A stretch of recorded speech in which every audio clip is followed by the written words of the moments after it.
Assalamualaikum warahmatullahi wabarakatuh. Kembali lagi di podcast Jatmika. Sekarang saya bareng mahasiswa UIN, kebetulan dari sastra Arab. Ada Zainul Ihsan dan Kang Dadang. Zain ini salah satu pejabat ya di kampus, di SEMA fakultasnya Adab. Menarik untuk dibahas. Di sini saya akan membahas tentang sastra, tapi sastranya itu Arab. Nah, pertama kenapa harus sastra Arab?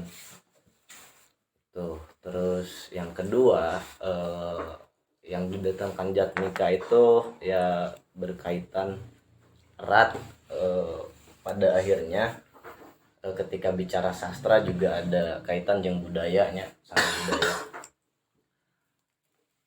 Paling untuk awal yang ingin saya tanyakan mungkin ke teman-teman mahasiswa dari Fakultas Arab, hampir semuanya mungkin jurusan sastra Arab. Apa itu sastra? Siapa dulu nih?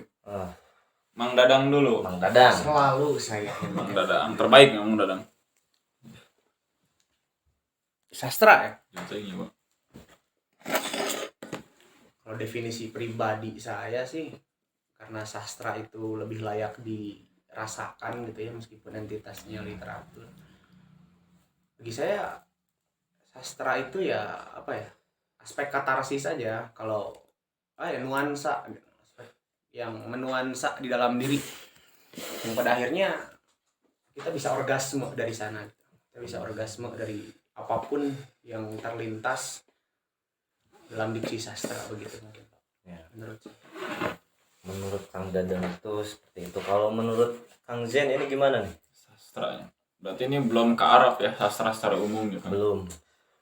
Sastra itu kan bagian dari seni ya. Artinya seni itu kan luas gitu. Ada seni lukis, ada seni tari, ada seni apalagi, seni musik. Nah, sastra ini bagian dari seni tulis ya.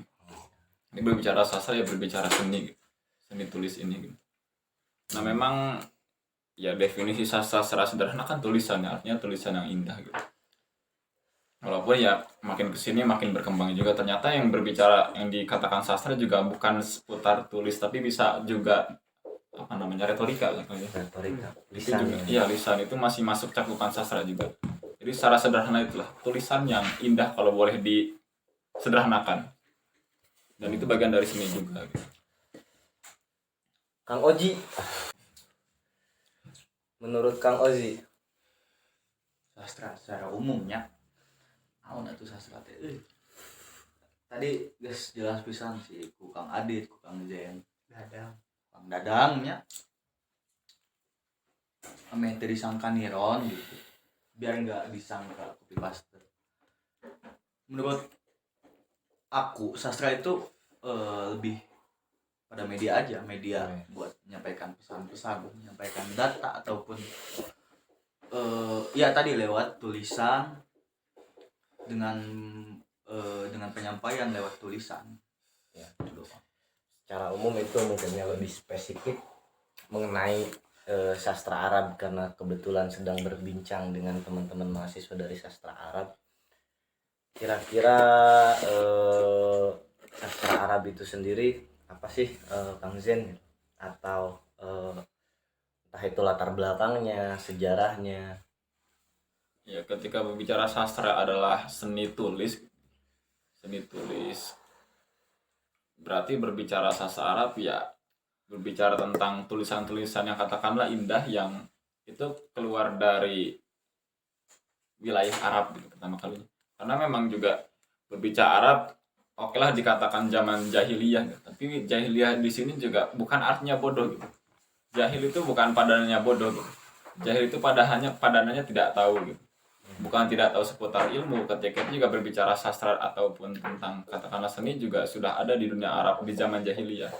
Tapi jahiliyah di sini kan diartikan sebagai tidak tahu, artinya tidak tahuan seputar kebenaran absolut, mungkin katakanlah seperti itu gitu. Yang biasa disebut dengan pandangan-pandangan tentang Tuhan gitu.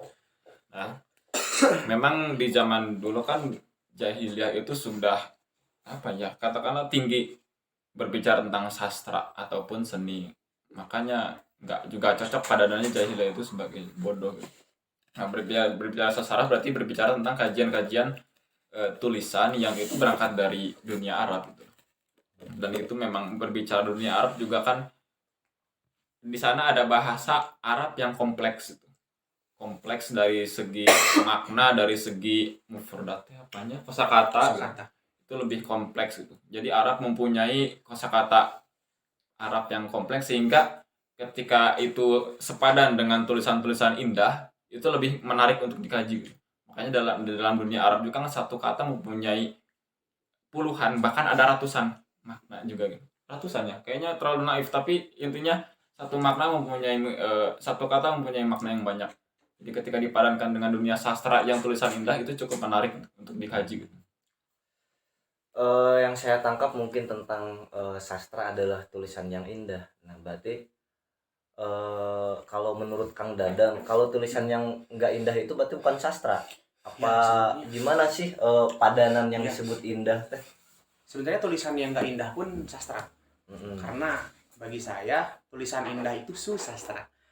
Nah, Sanskerta itu kan dari bahasa Sanskerta ya, artinya indah, sastra artinya tulisan. Kalau sastra saja ya tulisan tidak indah pun, tulisan yang cuman nggak jelas atau apapun itu bisa masuk pada padanan sastra itu sendiri kalau kita bedah secara makna. Tapi yang saya omongkan hari ini mungkin berbeda. Kalau mungkin barusan Wazen itu berbicara tentang sastra, yang bagi saya artinya tulisan saja karena dalam Sanskerta. Karena sebetulnya kajian yang harus atau disajikan ataupun dibahas oleh anak-anak sastra Arab itu sendiri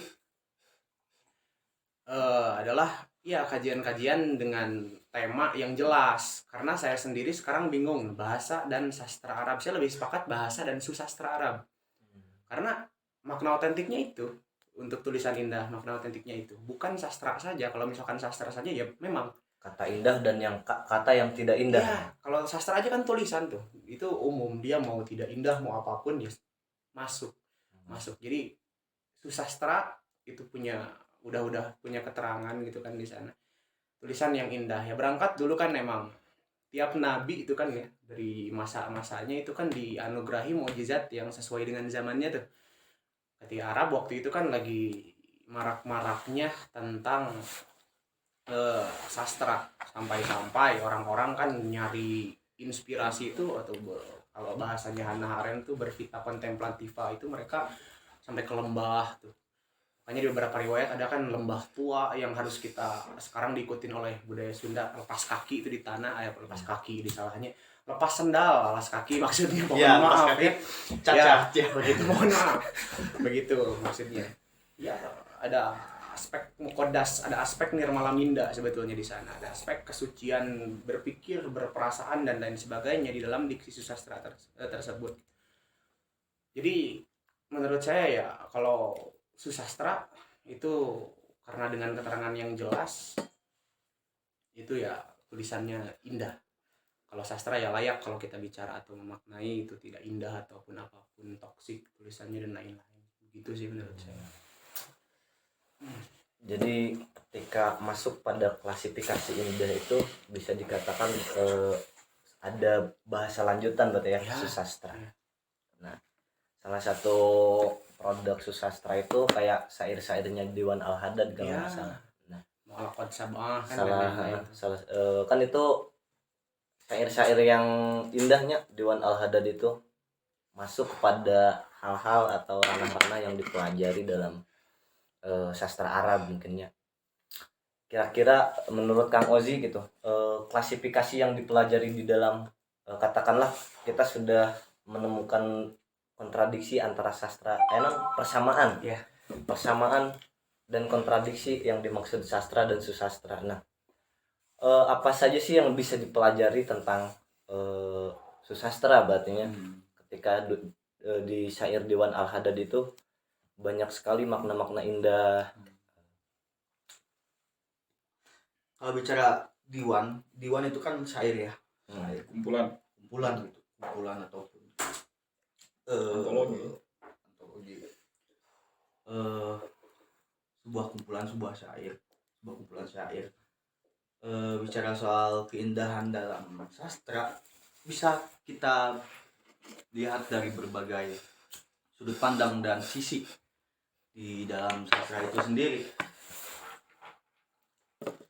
Cara melihatnya ya mungkin dari keindahan kata, keindahan bunyi, dan bagaimana sih kalau kita kaitkan dengan keindahan ya, dan bagaimana si karya sastra ini dibacakan.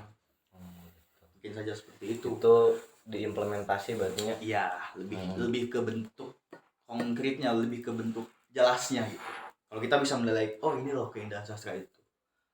Seperti itu. Tapi kalau pakem-pakem keilmuannya gitu Kang Zen di dalam sastra Arab itu sendiri apa saja sih kalau misalkan tafsir kan kayak ada klasifikasi siapa sih yang cocok jadi mufasir yang kayak gitu ya. Berarti berbicara objek kajian di jurusan kali ya. Itu kita bedah aja secara secara etimologi gitu ya. Etimologi dari bahasa dan sastra Arab. Ketika berbicara bahasa dan sastra Arab berarti kajiannya adalah ya di bahasa. Bahasa itu kan linguistik berarti kan. Yang di situ ada fonologi, kemudian morfologi, kemudian sintaksis, semantik dan udah gitu. Itu berbicara bahasanya kan kurang lebih seperti itu secara general. Ya berbeda sastra ya tadi sudah dikaji sastra itu apa, kemudian nanti ada semacam mazhab ataupun beberapa jenis aliran-alirannya. Dari mulai sastra klasik itu apa aja, kemudian sastra kontemporer apa aja dan sebagainya. Jadi itu perkembangan sastra memang tidak akan ada habisnya gitu. Karena berbicara sastra tadi berbicara keilmuan. Berbicara keilmuan kan berbicara tentang dialektis ya. Artinya ada tesis, antitesis dan sintesis terus berkembang gitu. Dari mulai sastra klasik ditambah lagi ke sastra misalnya ke feminis, tambah lagi kontemporer, mungkin ada sastra postmodern dan sebagainya gitu. Jadi ya kurang lebih seperti itu kajiannya. Berbicara bahasa ya linguistik, berbicara sastra ya definisi sastra, kemudian berbicara sastra juga ada yang terbagi 3 jenis: kritik sastranya, sejarah sastranya, dan satu lagi apa tuh? Kritik sastra, sejarah sastra. Karya sastra. Jenis kajian sastra. Ada kritik sastra, sejarah sastra, satu lagi. Ya itulah kurang lebih itu. Yang kesananya ya berbicara tentang perkembangan aliran-aliran gitu. Ya. Artinya berbicara tentang kajian di sastra Arab ya memang seperti itu. Jadi kita menyuguhkan. Artinya berkecimpung di bahasa dan sastra bukan menjadi penulis novel misalnya cerpen, bukan jadi sastrawan. Maksudnya karena orientasi sastrawan itu bisa dicapai oleh mahasiswa manapun gitu. Tapi mahasiswa BSA itu menyuguhkan teori, menyuguhkan namanya tuh kerangka yang baru gitu untuk dipakai oleh mahasiswa umum ataupun masyarakat umum gitu. Dan menyiapkan teori-teori baru, mungkin kritik-kritik terhadap teori-teori sebelumnya, artinya menyuguhkan lapak gitu loh untuk bisa dikaji oleh masyarakat umum gitu. Jadi gitu kurang lebih sih.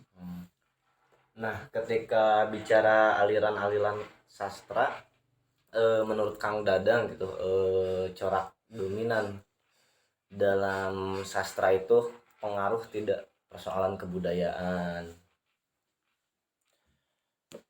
Corak kebudayaan dalam ranah sastra itu jadi satu komposisi aktif juga gitu ya di sastra ataupun sastra Arab itu sendiri. Karena kita mengkaji sastra Arab, akhirnya kita harus paham juga tuh aspek kebudayaan daripada Arab itu sendiri kan seperti apa. Karena tiap negara mungkin pasti berangkat daripada aspek kebudayaan ataupun tradisinya sendiri, pada akhirnya menyesuaikan terhadap hal itu.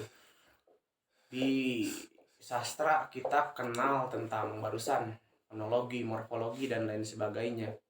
Itu kan hanya kajian-kajian akademis gitu yang pada akhirnya diri kita sendiri yang mengkomposisikan bagaimana kemudian sastra Arab itu bisa sangat sinkron mungkin ya dengan kebudayaan Arab itu sendiri yang punya notabene memang disebutnya mungkin konservatif ya, konservatif dulu di Arab tuh. Nah, Banyak permainan kata juga sih dulu di Arab, karena sebetulnya kan negara Arab itu namanya awalnya bukan Arab, dia awalnya dari kata Ibri, karena dulu kan orang-orang Arab itu orang-orang yang ada di apa sisi sungai apa namanya, sungai apa Nah itulah. ya, sungai Itulah. itulah, lupa saya, yang pada akhirnya mereka invasi menyeberangi sungai tersebut, Tigris gitu ya, bukan itulah pokoknya. Saya lupa Tibet. ya lupa lah itu. Nah, langsung diasumsikan itu artinya kan Ibri itu menyeberang tuh, cuman ada permainan anagram di sana, ada anagram, sehingga karena Ibri itu terlalu sulit di dialek Arab, pada akhirnya diganti menjadi Arab. Ya begitu menurut saya sih.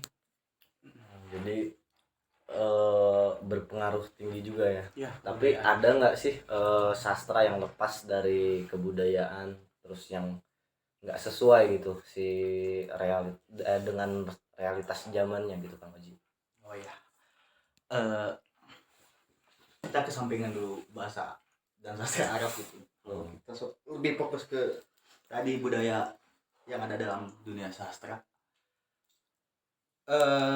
Bicara soal apa ya, sastra yang keluar dari budaya, itu berarti kita harus melihat dulu sejarah sebelumnya, sejarah dari pertama, khususnya di wilayah Indonesia, perkembangan sastra di Indonesia itu bagaimana. Itu kan tidak yang kita lihat sejauh ini, bahkan sampai hari ini, pengaruh budaya ataupun perangkat dari sebuah budaya itu kan nggak bisa lepas daripada apa ya, concern ilmu manapun kan. Salah satunya ya ilmu sastra ini.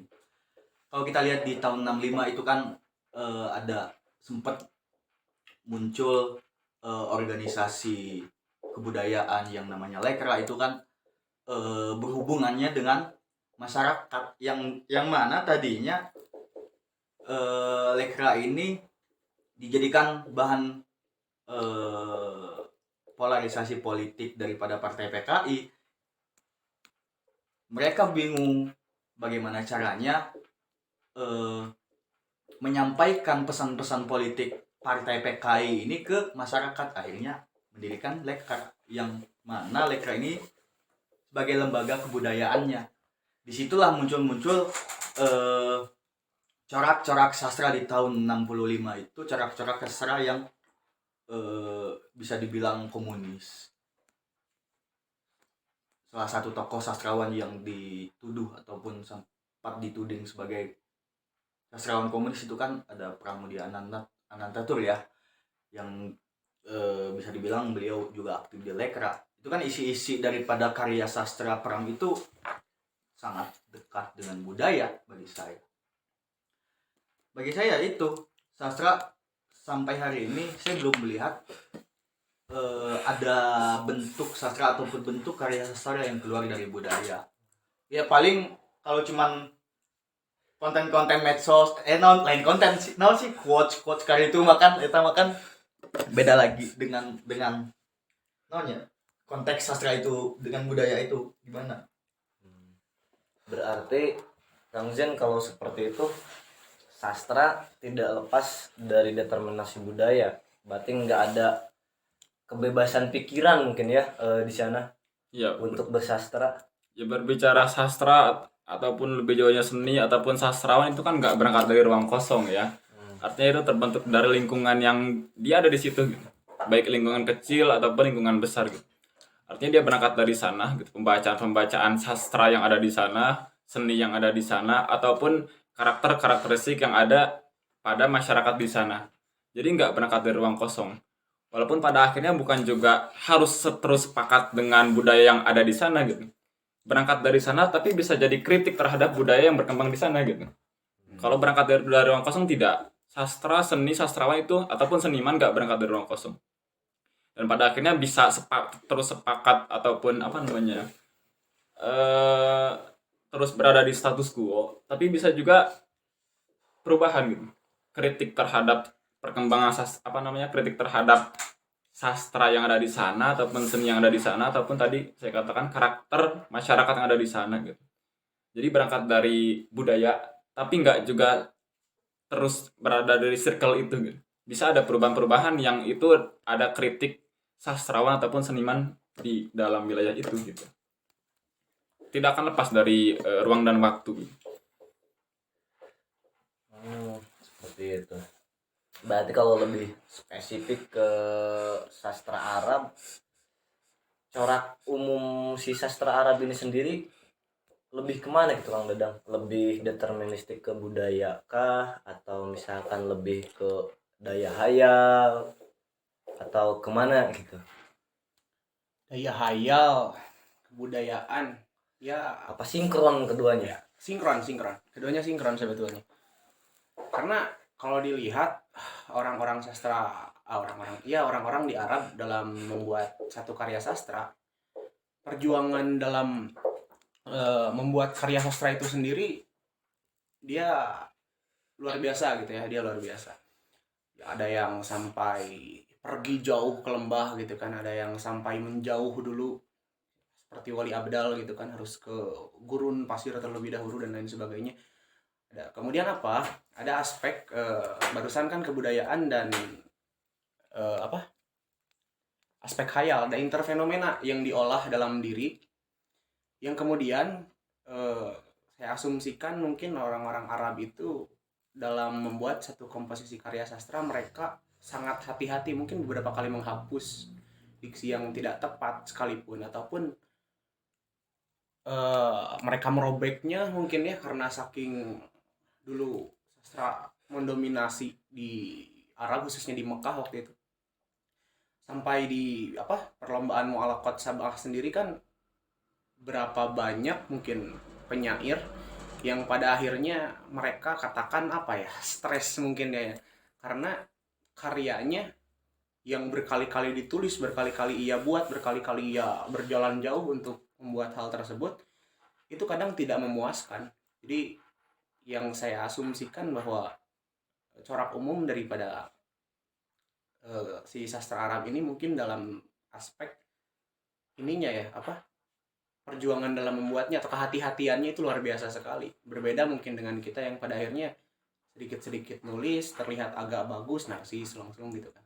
Mereka itu memikirkan berulang-ulang sampai mungkin berhari-hari untuk ini sastra bagus ya untuk jadi konsumsi masyarakat, karena ini berangkat daripada minda saya gitu.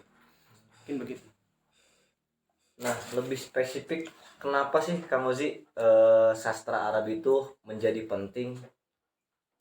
Nggak penting-penting amat sih. Sepakat. Kalau kita bicara soal kepentingan dalam ruang lingkup keilmuan, apalagi spesifiknya sastra Arab nggak dianggap penting untuk negara kerakyatan kita, khususnya di Indonesia. Apa ya, kalau saya bingung jadi ngejawab apa sih penting kalau kita jadi guru, itu doang. Jadi guru. Penting Jadi guru kalau- sastra Arab. Iya, jadi guru bahasa Arab bisa. Kalau kita mau jadi sastrawan, jangan jangan masuk jurusan sastra bahasa dan sastra Arab. Karena betul tadi kata Bung Jen, dia bilang bahwa mahasiswa bahasa dan sastra Arab itu tidak dicetak untuk menjadi sastrawan, lebih tepatnya dicetak jadi kritikus sastra. Lebih spesifiknya kritikus sastra Arab, kalau enggak jadi penerjemah, ya kan?